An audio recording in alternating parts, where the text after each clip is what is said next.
Good morning, students. Again, we are back with the chapter 8, that is how do organisms reproduce. So, we have completed with the topic reproduction in case of plants. Now, today we are going to start with our next topic, that is reproduction in case of animals. In animals, mostly the sexual type of reproduction occurs. So, here we will discuss the sexual reproduction in case of animals.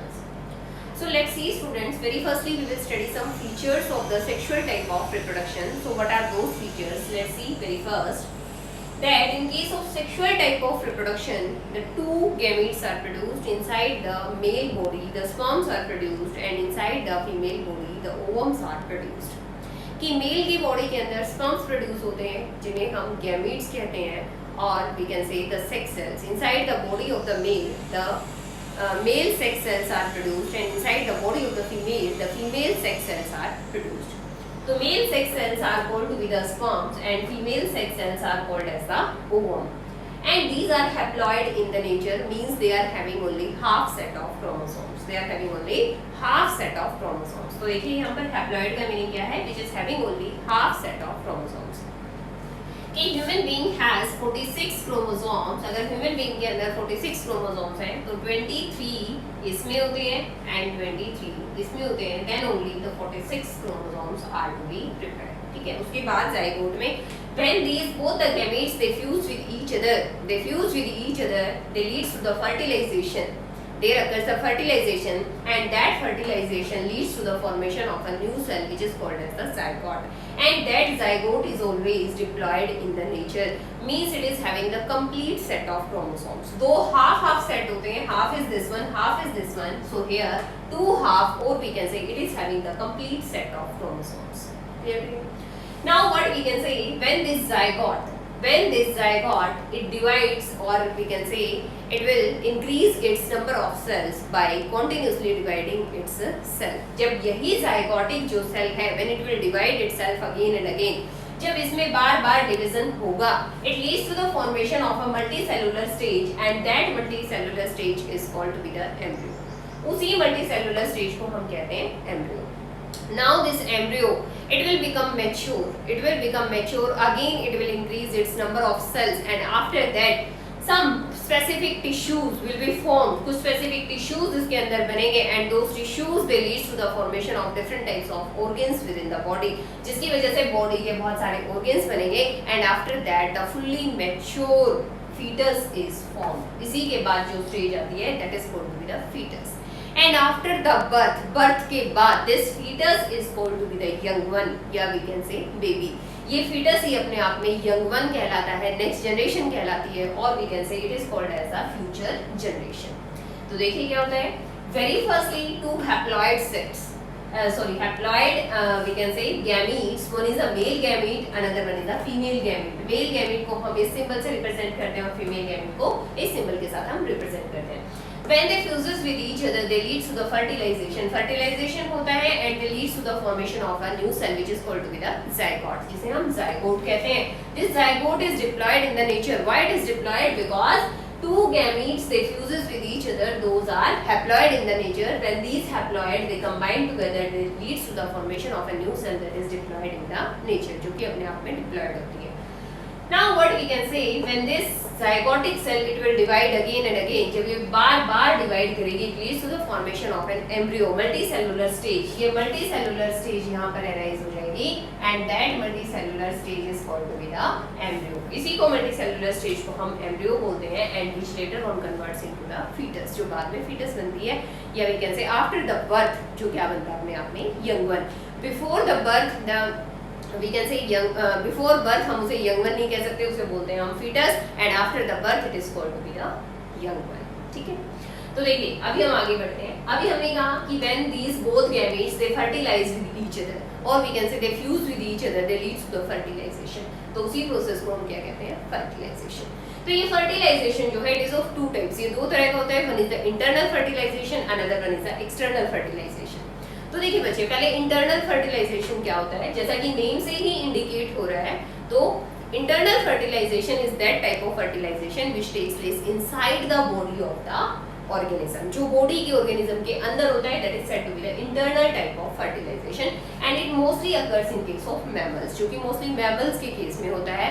We can say in case of human being, in case of a dog, in case of a cat, lion, goat, buffalo, cows, lot of examples are there. After that, second one is the external fertilization. This fusion of gametes outside in the medium, not inside the body of the organism. Organism की body के अंदर ना होकर के outside, they release their eggs and sperms outside in any medium.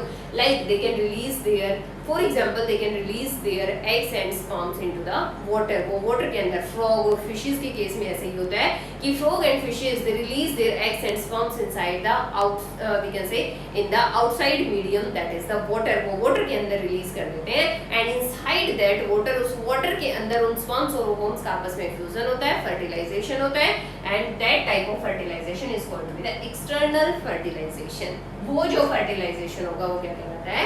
External fertilisation, क्योंकि वो organism की body के अंदर नहीं होता. देखिए गैमेटोजेनेसिस बॉडी के अंदर होता है इस केस में, लेकिन फर्टिलाइजेशन बॉडी के बाहर होता है, क्योंकि गैमेट्स तो बॉडी के अंदर ही प्रोड्यूस होते हैं and after that they release them inside, we can say in the outside medium. So for example in case of fishes and frog.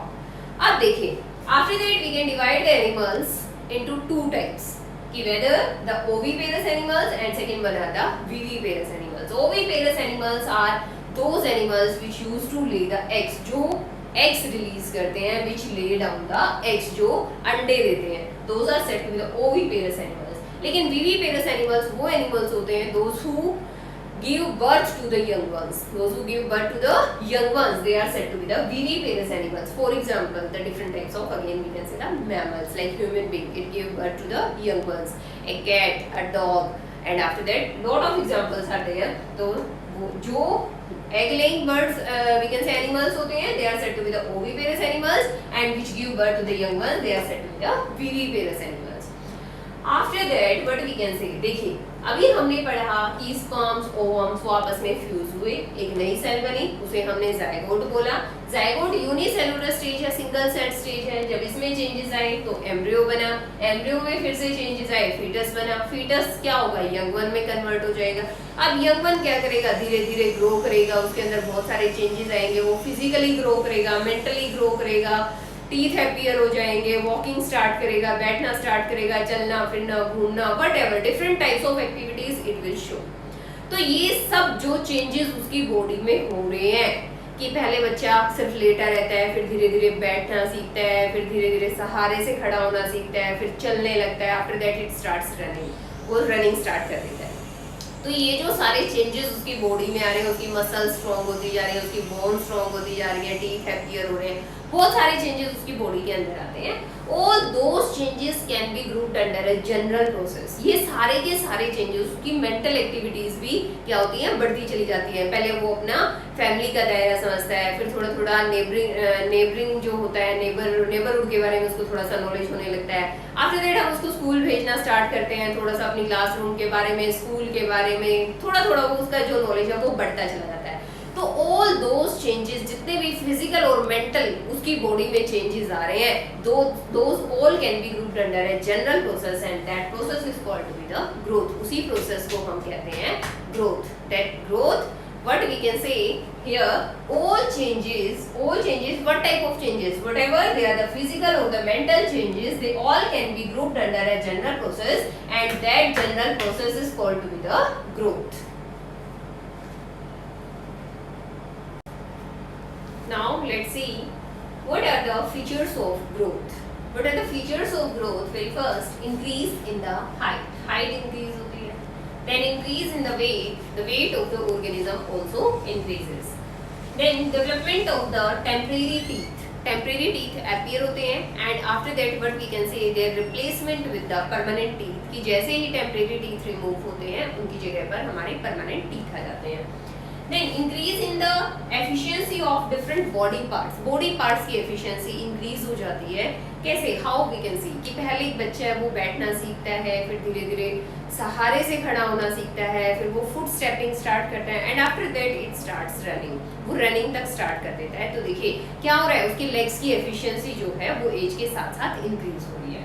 And after that the mental faculties also improves. Improvement in the mental faculties की mental faculties जो है वो भी improve हो जाती है. कैसे कि whenever in the very starting हम क्या ABCD लर्न करते हैं, फिर कैट बैट मैट रेट ये सब लर्न करना सीखते हैं, यानी सभी वर्ड्स को जोड़ना सीखते हैं। एंड आफ्टर दैट हम क्या करते हैं कि one word answer, then one line answers, and after that paragraph wise answers, and after that ऐसे लेटर बहुत कुछ, यानी बहुत हमारा ब्रॉड लेवल हो जाता है।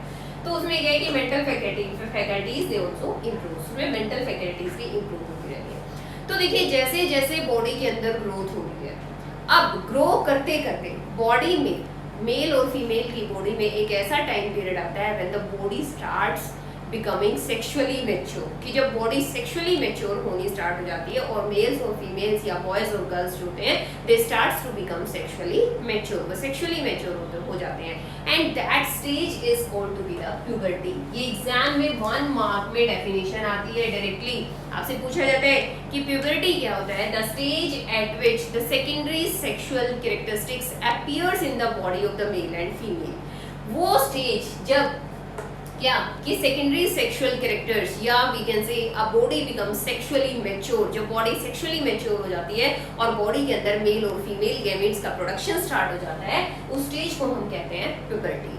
It occurs generally 11 to 12 years of age in case of girls, कि अगर गर्ल्स की हम बात करते हैं, फीमेल्स की अगर हम बात करते हैं तो ये जो एज होती है 11 to 12 years, and in case of males यानी बॉयज तो यहाँ पर बात हो रही है तो उनकी जो एज होती है दैट इज 12 to 13 years, जब वो सेक्सुअली मैच्योर हो जाते हैं। तो देखिए अब हमें कैसे पता चलता है कि the child has become sexually mature, कि हमें कैसे पता चलेगा कि चाइल्ड जो है वो सेक्सुअली मैच्योर हो गया है।